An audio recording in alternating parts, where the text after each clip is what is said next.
The Trump prosecution on the January 6th case crosses another hurdle. We had a very complex battle taking place over the protective order. Protective order is going to be the rules that govern the rest of the prosecution. Can Donald Trump and his defense team talk about this, or is the government going to be successful and deny them from being able to talk about anything? And this is where we've got two major entities, institutions in our country coming to a head. We've got the criminal justice system that wants to protect the sanctity of the criminal justice system. We've got free speech and the ability to defend yourself in a court of public opinion when part of your very claim is that the DOJ itself is corrupted. And your only defense mechanism is to call out that very corruption. You can see the minute entry from the court was quite brief. You see it says on August 11th, hearing on the parties' respective protective order proposals. Trump had a proposal, was basically saying we should be able to talk about everything. The government had a protective order that said they shouldn't be able to talk about anything, and they were going to label it sensitive material and almost like classified information, but not really. So the judge said the court shall issue a protective order consistent with the rulings made on the record, which is what we're going to go through in the court transcript courtesy of Brandy Buckman. The oral order on the pretrial conference for the classified documents. This is not the classified documents case in Florida, but there are classified documents apparently in this case, or classified evidence that's part of disclosure. So they're going to run a parallel process on that might slow the whole thing down. But they said the hearing for SEPA, that's going to happen back on August 28th. Everybody was there. John Lauro, Todd Blanche on behalf of Donald Trump, along with another lawyer called Gregory Singer. U.S. attorneys there, Thomas Wyndham and Molly Gaston. And so for the proceedings of the day, let's go over to Brandy Buckman, who does some great reporting, and I believe she's now with Law and Crime News. She did the Proud Boy trial, followed her great reporting previously. So make sure you're giving her a follow at Brandy Buckman and following and supporting her work. So she's there. You see she's outside the courthouse. She says that some other things were filed that we've already talked about. Media presence is pretty light. Why? Donald Trump's not there. And she says her lonely bag was over there. And so now she's in the media room and she's going to be able to live tweet. And away we go. All rise. Oh, crap. Judge is coming. Stand up, stand up. Hey, get off your phone. All right. All right, please be seated. Judge Tanya Chutkan presiding. The case is United States of America versus Donald Trump. We're on the record. Appearances, please. For the government, Thomas Wyndham, Your Honor, and Molly Gaston says, Your Honor, I'll be representing the government today. Thomas Wyndham speaking. Judge looks over to the defense table. John Lauro stands up. Good morning, Your Honor. John Lauro, Todd Blanche are here for Trump. We also have Mr. Greg Singer, who is here. John says, I'll be doing the speaking today. Judge smiles around and says, good morning. Good morning, defense. Good morning, Mr. Government. Brandy says, beneath her black robes, she wears a bright orange blouse. She can tell from the collar. She says, well, you're welcome to stay seated as we go through the proceedings today. No need to hop up and down to discuss this protective order, so just feel free to sit down. And we see this has been something that we hear often in a lot of federal courts. And the judge says, all right, well, I want to get started by reviewing where we are, and so bring me up to speed. Sounds like the parties haven't been able to agree on the terms of the protective orders, and that's obviously why we're here. And she says, so I want to thank everybody for appearing here on short notice. As we know, judge set a very compressed time frame on this. Donald Trump's defense wanted some additional time, and the judge said no. She said, I wasn't available on Friday initially, but then it became available. Okay, so the judge originally said no Friday, and now Friday became available, so they all made it happen. He says, I want to take a minute on the briefing schedule. I'm looking at the scheduling here. It says, under the local rules, a party can oppose a motion within 14 days of service, and under Rule 47D, the default deadline is within 7 days. But she says, I routinely depart from the local rules, and I think that a normal briefing schedule is actually appropriate. So she's addressing the defense objection. The defense was upset. How did you schedule this so quickly? So, well, I know what the rules say. I get the rules, and I'm referencing the rules, but I routinely depart from the rules. I determined that a shorter briefing schedule was appropriate given the brevity of the proposed protective order. It was just very short. It's like a couple pages, so it's just short. So you can read through it quickly. She says, well, there may be other times when the schedule is shorter or longer than the local rules, just depending upon the need. If you think we're going to follow rules here,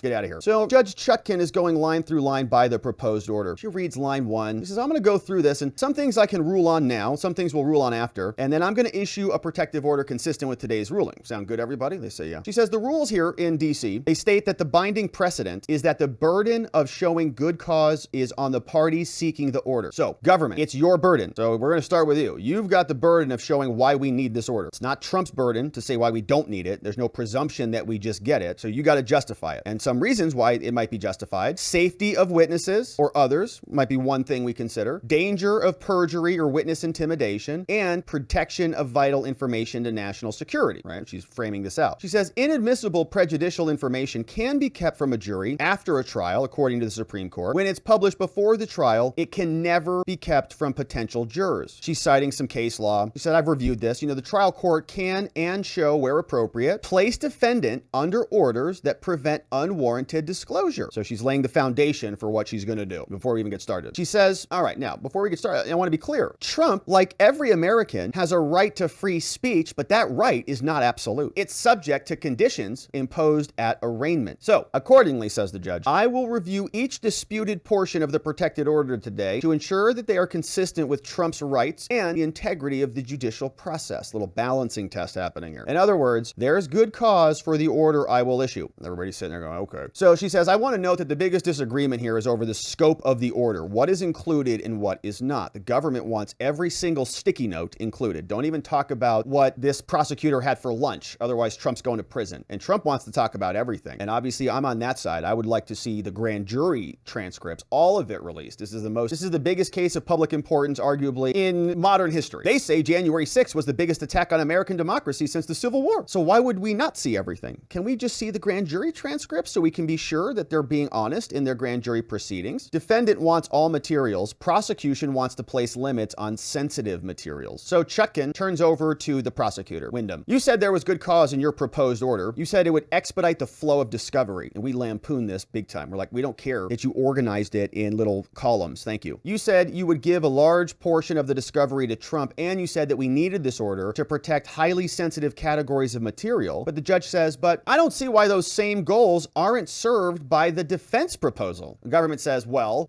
Your Honor, that's the largest philosophical difference between the government's proposed order and Trump's people. The government wants the protective order to cover all discovery. Trump only wants sensitive discovery covered. He says, in our proposal, they highlighted the threat of improper dissemination of materials to the public by Trump as a cause for concern. And we need to ensure that the purpose of discovery is used appropriately. And we know the purpose of discovery is used for fair adjudication in court. It's not used in the court of public opinion. Prosecutor continues. It's also to protect security and dignity and reputation of witnesses, and it's to prevent pretrial publicity. These are the three overlapping core objectives that underlie the special counsel's request for this order. He says, Your Honor, Trump's proposal is designed specifically to try the case in the media. He wants the court's blessing to use criminal discovery for political purposes, and that's not an appropriate use of discovery at all. And pausing here, I'll just say that we believe that this is one of the only tools that Trump has against a weaponized prosecution. If the entity itself, if the Justice Department is corrupted, they have to be able to speak out about it. They can't operate within the confines of the system to defend themselves within the corrupted system. Now, a judge is not going to recognize that. A judge is not going to say, yeah, you're right, DC courts are corrupt. Actually, you're right, I do have biases and prejudices against other J6 cases that have come before me, or I've recused myself from other Trump cases for other reasons, or I have a history here that might jeopardize my ability to be fair and impartial. They would never do that. That's their judges. And that's like their whole basis for existence,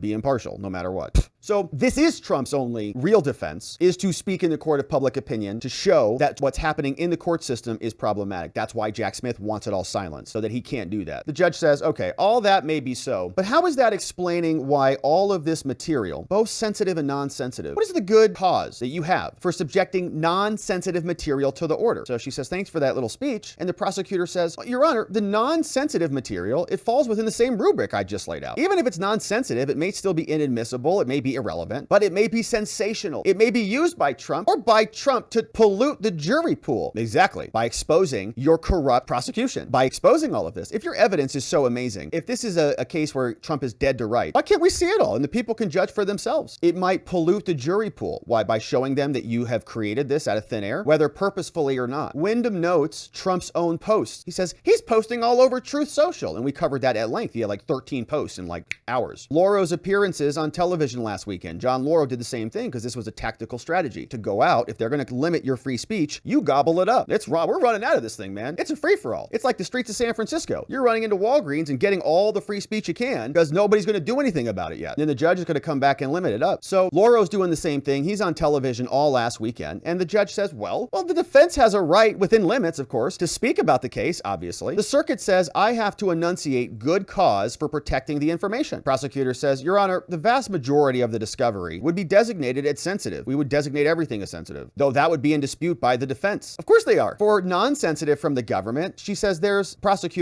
Tom says there's a fairly small amount. There's a fairly small amount of non-sensitive, okay? They're going to label everything sensitive. Why don't they release this? Why can't our government just tell us what happened? Why can't we see all the footage? Why can't they even tell us what happened to JFK decades ago? They can't tell us. It was January 6th. It was an insurrection. Don't you want this written in the history books? They were willing to have 8 different fake hearings for us with Liz Cheney. Now we're in an actual court. Where are the prosecutors at? Not so much bravado when you got to lay it out in the court of law. So instead, they'll bucket everything up into sensitive material, which is a nice made up term. And then they craft it on here. And then they say there's also some classified document and the rest of it is non-sensitive, just a fairly small amount. He says it could be that 1/4 of the material that is relevant is in that category. And so the judge says, all right, well, if I understand what you're saying, is even the non-sensitive information, you say even the non-sensitive information that it could be used for witness intimidation or for reputational damage? Is that true? If so, then why wouldn't it be sensitive? And the prosecutor says, well, it wouldn't be sensitive within the definitions we laid out, but it still could be used for those purposes. And so the prosecutor's now pushing back. He says, Your Honor, in a judicial proceeding, the good cause standard, like the only thing that I have to meet, it should be sufficient for the protection of all discovery material. It's all important. And there's a potential for damaging reputation depending on what non-sensitive it is. And she says, prosecutor he says, Your Honor, and the defense, Trump's people, they've already broadcast their strategy. And that is not to try this case in this courtroom. And the court should address that. And she says, well, and I intend to, but my task here is really somewhat narrower. And I don't want this issue to be over-inclusive. So what I actually need from you, Mr. Prosecutor, is to enunciate good cause for this order. Says, I don't want to issue a blanket order. I'm not going to just include everything in there. Says, so why don't the parties, you go back and review the materials, you designate what is sensitive, what's non-sensitive. And he says, okay, we agree with that. He says, the government is focused on getting this to trial in a timely fashion. That's all he cares about. We have to go quickly. The judge in Florida is really screwing this up. We are focused on getting this to trial in a timely fashion. And she says, oh, I agree. We're going, baby. We're going fast. So government says, since the sensitivity amount is so large, basically everything, under government order, it would mean that the defendant couldn't take the discovery to the weekend shows. Judge says, well, if I designated all as sensitive, can't the defense come to me and say, we believe this doc is not sensitive? And they say, yeah, they could do that, but it would still be under protected order and it couldn't be disseminated unless you order otherwise. And this is where, like, the defense is probably squirming in his seat right now. Laurel's like, rah! And he's about to explode, but the judge, it's not his turn yet, because what the government is asking for is the default to be, it's all protected, and Trump, if you want to talk about it, go ask for permission. We know what's going to happen every time they ask for permission. Denied, obviously. Because what's Trump going to say? I'm going to go use this case to make an argument on CNN? No. Judge is going to say, well, that's not really in my purview. So they're never going to ask for it or get it. So it's ridiculous that it would be all, but it should be none except. Randy Buckman says, Wyndham says, if this order should prove unworkable, this is the government. If this doesn't work, the rules say we can revise it. And the government believes that the defendant, Trump, will engage in, quote, endless litigation over the materials without the order. And John Lauro, defense attorney for Trump, she turns over to him. Lauro says, Your Honor, I think you hit the nail on the head here. Judge says,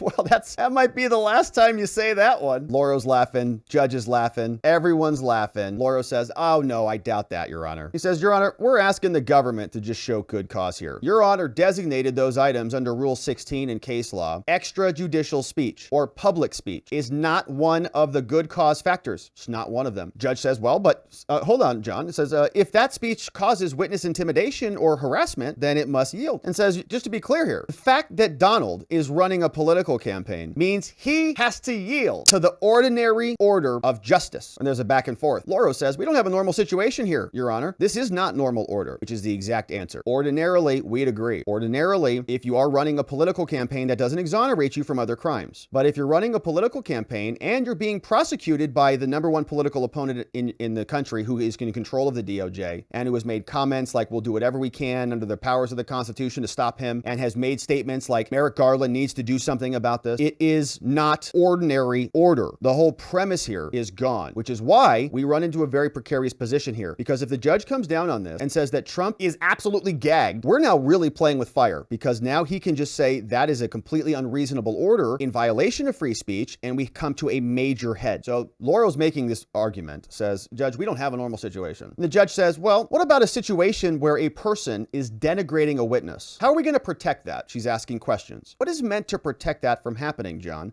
Why don't I turn it back on you? It's your client. What am I supposed to do if somebody's denigrating a witness? John says, well, obviously, Laura says, since prosecutors brought this case in the middle of the campaign, Trump has a right to respond to his political opponents. She says, but that has to yield. This is literally the head. This is the battle. And we're going to see where this goes. This could be nothing. We could set a protective order and Trump colors within the lines for the rest of the trial. I doubt it. Or the government demands that something he said is a violation of the order and we have to go duke it out. But the judge says that has to yield. That's her opinion. That's her order. But Trump is running to control the executive branch. If he wins, he will be in control and he will literally pardon himself and this whole thing will go away. So that's a defense strategy, a legal, legitimate defense strategy. Might feel weird, but it is, because this is all insane. In other words, a legitimate defense strategy is to run for the presidency and win it and pardon yourself and dump this whole case, which is why they're going so fast. They want to get it done. The need for this to proceed, says the judge, says regardless of what's going on with his, I hate to say, his day job, regardless of what's going on, this is a criminal case. The need for this to proceed in normal order and to protect witnesses, the integrity of the process, there are going to be limits on the defendant's speech. And I want to be crystal clear on this. I am not making the argument that Trump should be allowed to threaten witnesses or to intimidate witnesses at all, or to jeopardize the integrity of the process in a normal sense of the phrase. But Trump commenting on what is a process that has no integrity is within bounds. The process doesn't have integrity, and that's what he's commenting on. So if you're limiting that, in my opinion, you're violating his literal due process right under the law, because he has to comment about the broken integrity of the process. And this is going to be the argument if this ever comes back to a head. So John Lauro, the defense, says, Your Honor, well, we can't be subject to a contempt trap. She cuts him off. Well, no, we're not talking about a contempt trap, all right? Don't go there. What we're talking about here are the parameters of this order. What we're all considering means there are certain things, if they have an impact on the administration of justice or witnesses, that they can't be said regardless. They can't be said regardless of what political activity the defendant is engaged in. And we'll see what that is, right? What does the administration of justice mean? Because the court can administer justice, and we certainly don't want Trump to interfere with the court administering justice, but he should absolutely be able to comment on the government, the executive branch, which is his literal opponent, his enemy, his adversarial opponent. And we don't give them the benefit of the doubt of the administration of justice, especially when they are prosecuting their political opponent. So it's very dicey territory. Defense says, Your Honor, if Trump has a memory of something on the campaign trail and he wants to talk about, he's entitled to speak about that. And she says, no,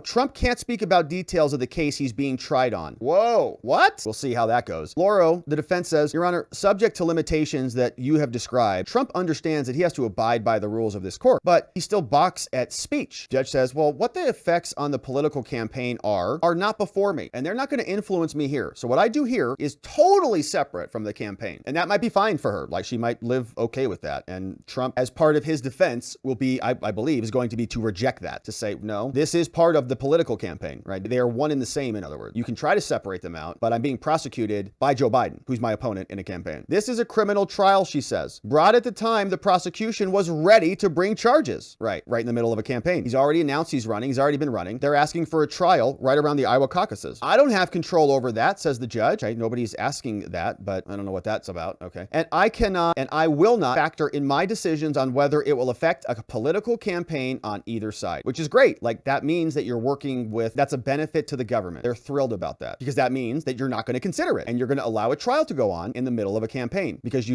these people are living in this little bizarro world where they think that they can live on an island where none of this stuff matters. Well, I'll tell you what, it's going to matter. I mean, people are going to have a reaction to this, and they might live in DC and think that they still exist in a world of legitimacy, but the rest of the country doesn't buy it. Defense says, Your Honor, Trump is overburdened by requirements that defense counsel have to be present to review these sensitive materials. He says witnesses interviews should also be designated as non-sensitive. So they're going through the different line items. Chutkan says, we'll get to all that. He says, Your Honor, by the way, special counsel's request, Jack Smith, this blanket order is way too ambiguous. He says the risk here is someone can say something in a heated debate or a campaign, and then someone's going to throw a flag because somewhere in the bowels of discovery, millions of documents, someone will find something to ding Trump with. And we already know that they've got teams of prosecutors who have no lives, no friends at all. They just sit around on True Social all day just monitoring Trump's truth so that they can file filings on Saturday night. Defense says that they will abide by whatever order she sets. Says, okay, Your Honor, I understand. Whatever you decide to set, we're going to respect affect the court. Judge says, I'm happy to hear that. Laura's still pushing. But just so we're clear though, we are going to accept it, but I just want to say, we also can't ignore, right? He's in the middle of a political campaign. The judge says, I reiterate, the existence of a political campaign is not going to have any bearing on my decision, any more than any other lawyer coming in before me and saying their client needs to do their job, all right? So you go in, you say, Your Honor, my client's a doctor. He's going to be in surgery on Friday and we can't have it. And she says, okay, maybe we'll move it. Or maybe she says, I don't care if he's a doctor. Trial's going anyway. It's same thing. Trump's just another person. The fact that he is running for president is not that consequential to her. Or that he's being prosecuted by Joe Biden, not that consequential. Just every other criminal. Judge keeps trying to parse between non-sensitive and sensitive. She said, I'm trying to separate these two. Defense says that's why they wanted an order to put the burden on the prosecutor. They've got to determine what's sensitive or not. She says, that's a good point. So how about you tell me about that, prosecutor? Says defense counsel, Wyndham is up. He says, Your Honor, Trump's lawyers have made comments that are political in nature here in this courtroom. Okay, so they're complaining. I want to address those, but I will say it is emblematic of what Trump has done more recently, including since we filed this a week ago. And Trump's lawyers have made no secret what his intention is. The good cause here is to prevent pollution of the jury. All right, this is the first thing. I want you to focus on sensitive versus non-sensitive. All right, stop it. And whether it should all be subject to the order or not. Prosecutor says, well, the government's aim is to prevent any disclosure of information that would taint the jury pool. I agree, but you still have to show cause for the non-sensitive stuff. Prosecutor says, I can't be more specific. They have ID'd what they intend to do with it, even if it's not sensitive. So he's just saying, I don't care what it is. They've explained that they're going to use it improperly no matter what it is. He says, what Trump intends to do pre-trial, Your Honor, could still damage the jury pool, even if it is non-sensitive. He could still intimidate witnesses. And he says other orders, just like the one we have here, have come before this in other cases. And he pulls up other cases. And this is also an interesting thing. Is Trump going to get an extra benefit of the doubt here? Is he going to get a lesser protective order because he's gotten lesser charges? He's also gotten lesser release conditions or more beneficial release conditions. So why, if Trump is this lead insurrectionist who is going to take over America, is he getting more beneficial deals?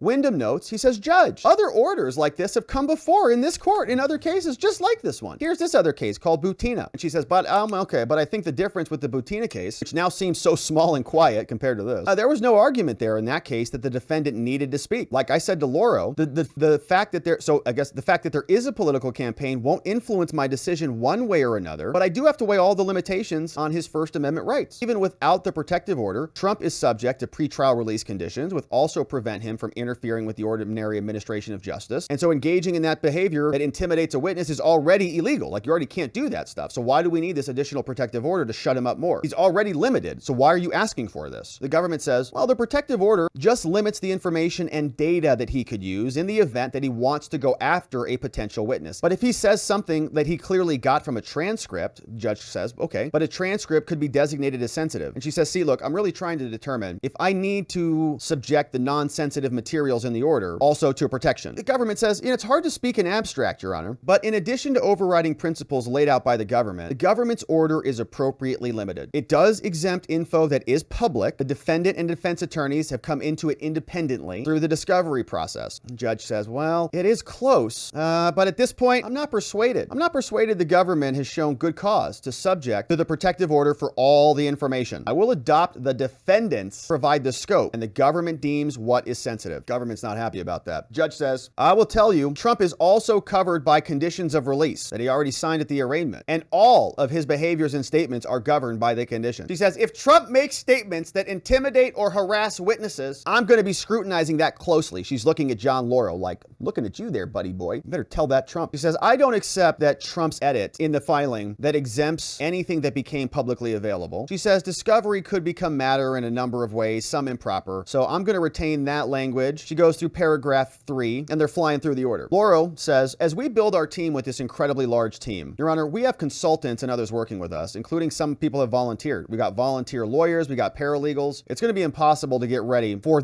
on these terms the government is seeking. It's an impossible task, says the defense. Unless we have people who will abide by the rules. So in order to defend this case, we need more manpower working on it. And the judge says, okay, well, look, no one is more aware than I am that you're defending Mr. Trump in more than one jurisdiction. He's also got a case in Florida, but there is a process. And the judge says, I can't allow a definition that would allow anyone, including potentially unindicted co-conspirators, to have access to these materials. If there's a lawyer or consultant, then they've got to fit the definition. She says, I live in Washington. Anyone can be a consultant here. Randy says it's true. I'm a private consultant for ice cream. Yeah, so am I. Lauro says, asked to submit alternative language, but adds, anyone who sees any discovery in this case will be done done at my direction. Says, Your Honor, it's not going to be haphazard. It's not going to be everybody. Judge says, anyone who sees discovery is going to have to sign that they're bound, okay? Prosecutor stands up. Says, Your Honor, the thing I'm worried about are the transcripts and the audio recordings. She asks, are they from confidential sources? Government says, during the course of the investigation, it was the government general practice to audio record the witness interviews. And there are hundreds of recordings of witness interviews. What is or is not confidential, it's hard to say when you're talking about a recipient fact witness to the defendant's criminal conduct. Says, I want this in here. It's going to prevent Trump from putting a post out and attaching a 3-second snippet of an audio recording. It'll prevent him from sending out a mass mailing to the prospective jury pool in DC. It's going to prevent pollution of the jury. And the judge says, okay, any other materials you want to exclude? And prosecutor points to this one. Judge says to the defense, okay, Mr. Lauro, your client's defense is supposed to happen in this courtroom, not on the internet. To the extent he wants to make statements on the internet, they have to always yield to witness security and safety. That's what I'm worried about. He says, but Your Honor, but it's not going to be fair for the prosecution to throw a red flag. Okay, he's going to say something. Trump's going to go on press blitz and he's going to be speaking. He's campaigning for president, Your Honor. And then when he says something, the government's just going to say, up illegal, up illegal, up illegal. That came from discovery. Shut up, shut up, shut up. Order to show cause. Judge says, well, Lauro, you're not helping yourself here, okay? You're actually causing me some concern. You're telling me he's going to go out on the press and talk about the case? She says, the former president who is engaged in a political campaign talking about potential witnesses who may not have the kind of protection he has. She says, I see a lot of possibility for problems here. Yeah, she's right about that. There are. Maybe they should have thought about that before they prosecuted this. Lots of problems. A lot of things are going to happen to a lot of people involved in this. Not bad things, I'm saying. A lot of people are going to be involved. A lot of people are going to be nervous. What's happening? What's going on? He says, there's going to be arguments on the campaign trail. If one of the statements overlap into the discovery, we've got a problem. He says, he's a criminal defendant, okay, John? He's going to have restrictions just like every other defendant. The fact that he's engaged in a political campaign, I'm not giving him any greater or lesser attitude. He says, we understand, Your Honor, but the order paints too broadly. All we're asking for is more specificity. She says, well, the government should have good cause for why the materials are sensitive. I agree with you, but as to the non-sensitive, it wouldn't be covered. But now we're talking about what can be designated as sensitive, and so far, I'm not persuaded by your argument that witness interviews and recordings are not covered. Because I think, Lauro, the defense says, I think the government can easily identify what they think is sensitive. They're capable of that. They can just say this is sensitive, that's not sensitive, rather than putting it into this big bucket. Government says, no, our proposed order is much more specific. Their order's nebulous. Every single person we interviewed is a potential trial witness. So all of them are sensitive. Says, I guess the next argument from them would be to designate what, specific pages? Says, no.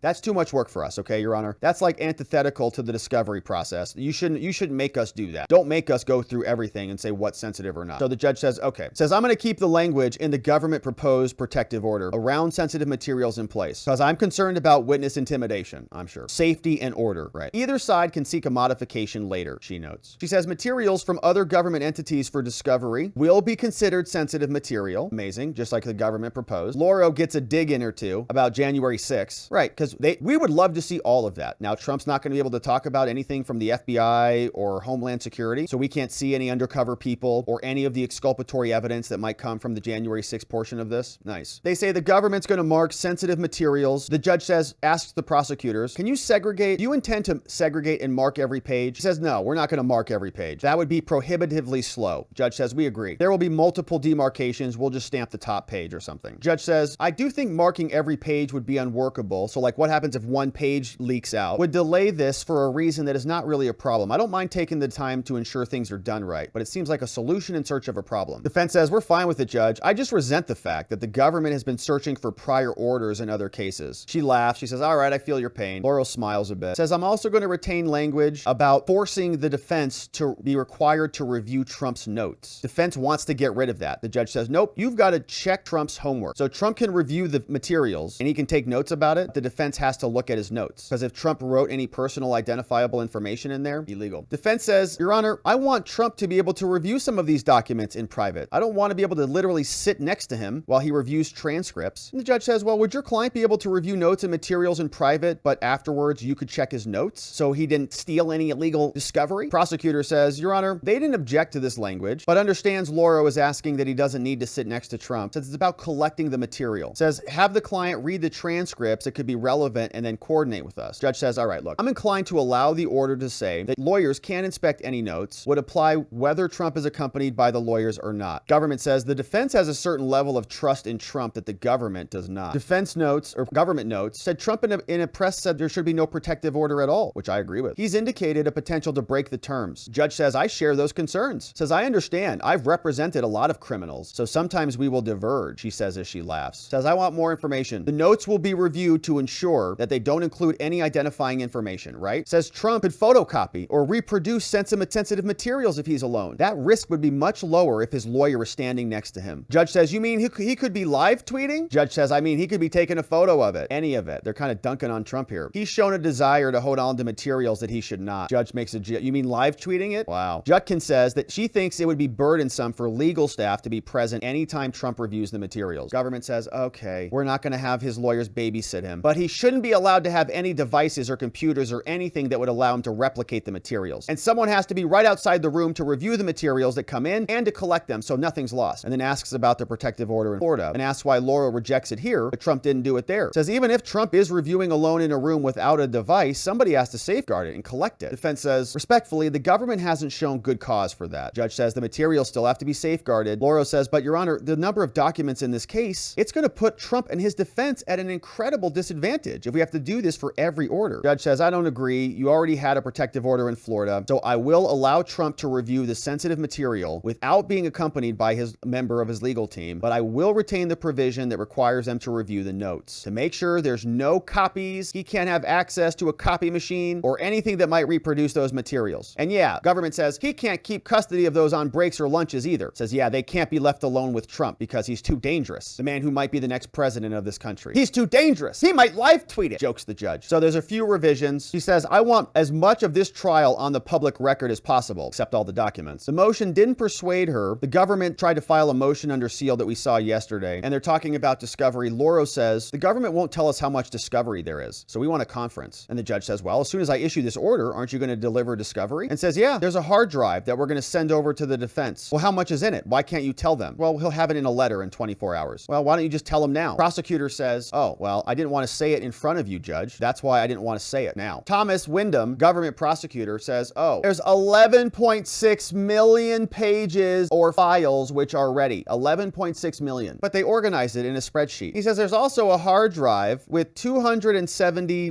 returns and extractions. And I says, I think most of our discovery is going to be ready by August 28th. Judge turns over to Laura. Says, I guess that given that information, you're going to want to change whatever you had in mind for a proposed trial date. No kidding. The judge says, look, as we wrap it up here, I'm committed to making sure this case proceeds in the normal order. This protective order is just one example of that. Courts routinely entered these for many reasons. There are no motions based on Trump's recent statement. They don't violate his terms of release. But I do want to point out a general word of caution, she says. As I have stressed at several points, I intend to ensure the orderly administration of justice and even arguably ambiguous statements, if they could reasonably be interpreted to intimidate witnesses or taint the jury pool, you see that? Taint the jury pool. It will be addressed. Take special care about your public statements and tell your client that I will take whatever measures are necessary to safeguard the integrity of the case. I'll see you all on August 28th. Shout out to Brandy Buckman for the reporting on this. So we've got a lot to unpack. Let's go right over to the order itself and parse through it. Here's the protective order. You can see it was granted in part and denied in part. So the government got some of what they wanted. Trump got some of what they wanted. Ultimately, I think this is mostly a win for the government. They didn't get everything that they wanted, but what's going to end up happening practically is they're going to call everything sensitive materials, and then Trump's not going to be able to talk about that. So they say no limit on anything that's already possessed or public, right? So if Trump can talk about it, if they came through it through independent means, or if it's unrelated to the discovery, thumbs up, we're good. The United States may designate stuff that is called sensitive material, and that may only be used by the defense solely in the connection of the defense of this case. And you shall not disclose any of this stuff outside of anything if it is sensitive. They shall not copy or reproduce anything before providing any materials. That any person who sees any of the sensitive materials must have permission and sign a copy. At the conclusion of the case, everything shall be destroyed or returned back to the government because it's sensitive. This paragraph doesn't apply to work product like from the attorneys. So all of the discovery needs to go back over after the case is over. This is from the government that wants to show us how bad all of this was, right? Of course, none of this applies to stuff that becomes part of the public record. And here's what they may designate as sensitive materials: personally identifying information, anything from grand jury stuff, materials from search warrants that were sealed, sealed orders obtained by the government's filter team, and then this is the big one, subsection E and F. These are huge. Recordings, transcripts, interview reports, and related exhibits of witness interviews. 100+ interviews. All sensitive material. Basically the entire case, right? Like that's the entire case. Materials obtained from other government entities, which also is going to be monster. So let's see what, I mean, that's got to be FBI, DOJ, DOJ, Capitol Hill Police, Metro PD. This shall indicate to Trump's team which materials shall be sensitive. So now, for example, if Trump is out there and he says Mike Pence is a big loserville, and Mike Pence's statement is in here, and there's a statement about something Mike Pence said, and maybe it's also in discovery, and Trump mentions it, they say, oh, Trump said something from some witness that appears in a transcript, and therefore he's in violation of this protective order. Now we should issue an order to show cause. They talk about what may be disclosed to Trump. They must be maintained in the custody of counsel. Counsel may show the stuff to Trump, just show it to him, and they don't need to be present, but they got to check him to make sure that he doesn't write down any notes, illegal notes. If Trump takes notes, that the defense must inspect those notes to ensure that he didn't copy any personal identifying information. So he can take notes, but if he has bad info in them, he's got to have his lawyers check it over. Anytime he reviews, because he might tweet about it, he might say something, he might go on a campaign,